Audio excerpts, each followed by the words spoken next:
Bom dia, meus irmãos. Tudo bem? Meu nome é Rafael e hoje eu estou aqui para dar continuidade à história de Davi, o rei de Israel. No último vídeo, eu contei sobre como começou a surgir essa inveja mortal de Saul por Davi e como Jonatas, melhor amigo de Davi e filho do rei, quase morreu tentando salvar a vida do seu melhor amigo. A Bíblia relata que, após todos estes acontecimentos, Davi, sozinho, ele foi procurar a ajuda do sacerdote Aimeleque. E lá, com este sacerdote, Davi consegue alguns pães sagrados, porque naquele dia não havia ali pães comuns, somente pães sagrados. Então o sacerdote deu para ele estes pães sagrados. E lá ele também conseguiu a espada de Golias, o filisteu, símbolo de uma antiga vitória. Um conselho que eu gostaria de dar: não fuja das suas guerras, porque as vitórias que você consegue hoje podem te ajudar na guerra de amanhã. Após isso, Davi ele foi procurar abrigo em Gate, cidade filisteia.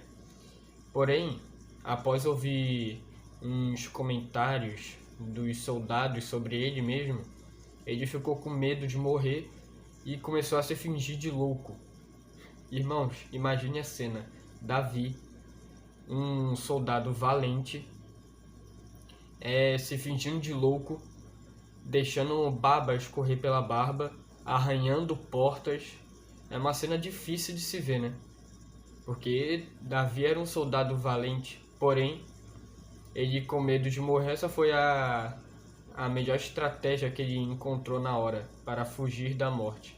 Então o rei filisteu, vendo que ele estava louco, mandou que jogassem ele para fora do palácio. E após essa falha tentativa de abrigo, Davi foi se esconder em uma caverna. E foi lá que 400 homens endividados, marginalizados pela sociedade, tudo derrotado, estes homens sem futuro foram atrás de Davi para procurar abrigo, para serem liderados por ele e para aprender com ele, visto que já estava percorrendo a notícia de que Davi seria o próximo rei de Israel. Então aqueles homens, sabendo que Davi já era um soldado valente, valoroso, eles foram atrás de Davi para aprender com ele. E foram estes homens endividados, derrotados, sem futuro, que lá na frente se tornaram os valentes de Davi, o exército mais letal da época. E foram estes homens que lá na frente ajudaram Davi a se tornar o rei de todo Israel. É por isso que nós precisamos tomar cuidado com as decisões que nós tomamos nas dificuldades. Porque dependendo dessas decisões, se nós vamos fazer o bem ou se nós vamos apenas murmurar, o nosso futuro está sendo... nós estamos ajudando assim, entre aspas, o Senhor a construir um bom futuro para nós. Porque através das nossas boas decisões, as pessoas podem ter uma boa impressão de nós e nos ajudar a cumprir o nosso propósito. O que você faz nas dificuldades? Reclama ou aproveita as oportunidades? Fica essa reflexão. Após tudo isso, a Bíblia relata que enquanto Davi se fortalecia cada vez mais, apesar de fugitivo, Saul, sendo o rei de Israel, demonstrava cada vez mais a sua loucura e revolta contra Deus. Porque após descobrir que os sacerdotes da cidade de Nob ajudaram Davi, mais especificamente Aimeleque, Após descobrir isso, Saul ele decide matar todos os 85 sacerdotes da cidade e ordena a destruição da cidade deles, a cidade de Nob.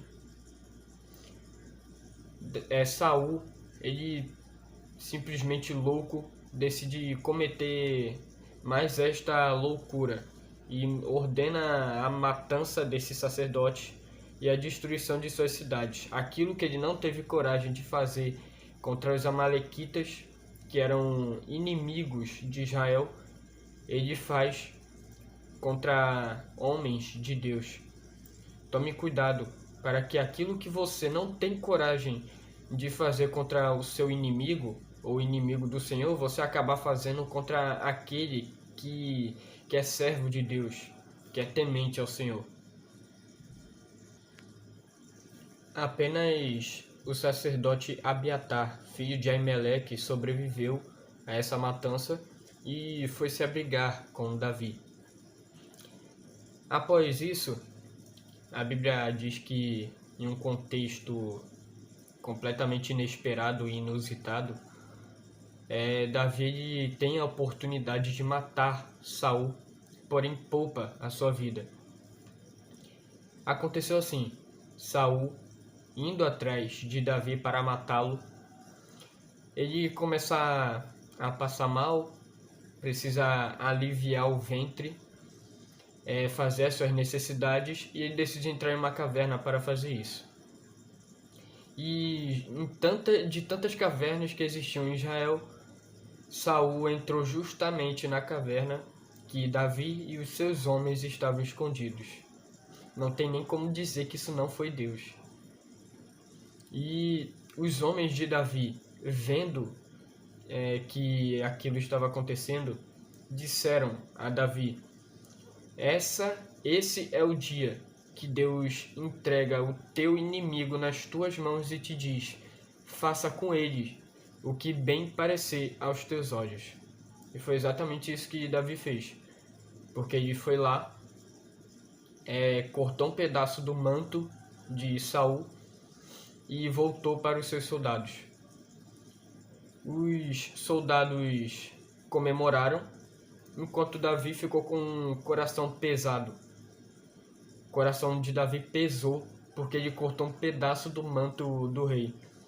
E então ele se apresentou, após o rei Saul sair da caverna, ele se apresentou ao rei e provou para ele que Deus havia entregado a vida do rei nas mãos dele, mas ele decidiu poupar a vida dele. E ali Saul e Davi fazem uma aliança, e Davi promete que após a morte de Saul e após Davi se tornar rei de Israel, ele não exterminaria os descendentes de Saul da face da terra. E depois deste episódio, após tantas e tantas perseguições, a Bíblia diz que Davi, cansado de tanto fugir, ele decide mais uma vez procurar abrigo na Filístia. E dessa vez ele teve sucesso, recebeu abrigo lá, recebeu a cidade de Ziclag, e ele ficou habitando lá durante 1 ano e 4 meses. Ele acabou ficando 1 ano e 4 meses de sua vida na Filístia. E durante esse tempo, Saul ele ficou apenas mostrando ainda mais sinais de sua revolta contra Deus, sem uma gota de arrependimento de sua parte. E é nesse contexto que os filisteus decidem guerrear contra Israel.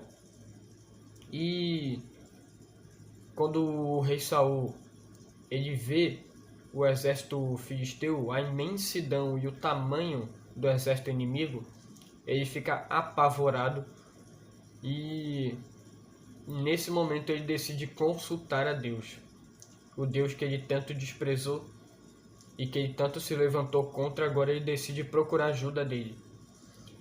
Porém, como obviamente Deus não falava mais com Saul em sonhos, e Saul havia matado todos os sacerdotes e profetas de Israel da época, Saul então decide procurar ajuda de uma feiticeira, uma pitonisa, uma necromante. Ele pede para que ela chamasse, convocasse o espírito de Samuel. Samuel nessa época, nesse tempo, ele já havia morrido, já não estava mais entre os vivos. E Saul ele decide pedir para essa feiticeira chamar o suposto espírito de Samuel. Este suposto espírito diz para Saul que Deus havia se tornado inimigo de Saul e entregaria todo o exército de Israel, todo o arraial de Israel nas mãos dos filisteus. E foi exatamente isso que aconteceu. Mas não é porque essa profecia se cumpriu que queira dizer que realmente foi Samuel quem apareceu, e muito menos que foi Deus que falou aquilo. Tome cuidado. Não é nem toda profecia, não é porque se cumpre que quer dizer que é de Deus. Você precisa procurar saber e conhecer qual foi a fonte de consulta dessa pessoa. Se a fonte veio de cima ou se veio de baixo. E é assim que o livro de 1 Samuel termina.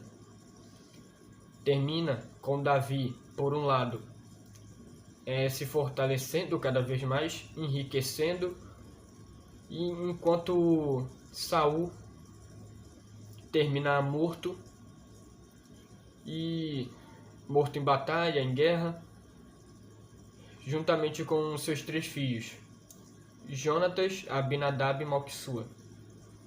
Ali a família toda de Saul foi exterminada pelos filisteus, e o juízo de Deus veio sobre Saul, visto que ele havia, durante toda a sua vida, quase todo o seu reinado, ele apenas fez o que parecia mal aos olhos do Senhor e se levantou contra a palavra do Senhor. Porque quando ele descobriu que Davi era o sucessor dele, ao invés de se arrepender, ele decidiu se levantar contra a palavra do Senhor, tentando matar Davi. E é assim que a vida de Saul termina, envergonhado, morto pelas próprias mãos, inclusive. Porém, a história de Davi não termina aqui. Com a morte de Saul, muitas portas em Israel se abriram para que Davi desse início ao seu reinado em Israel. Porém, isso você só vai saber no próximo vídeo. Se você gostou, curta, dê o seu like, compartilhe e comente aí abaixo.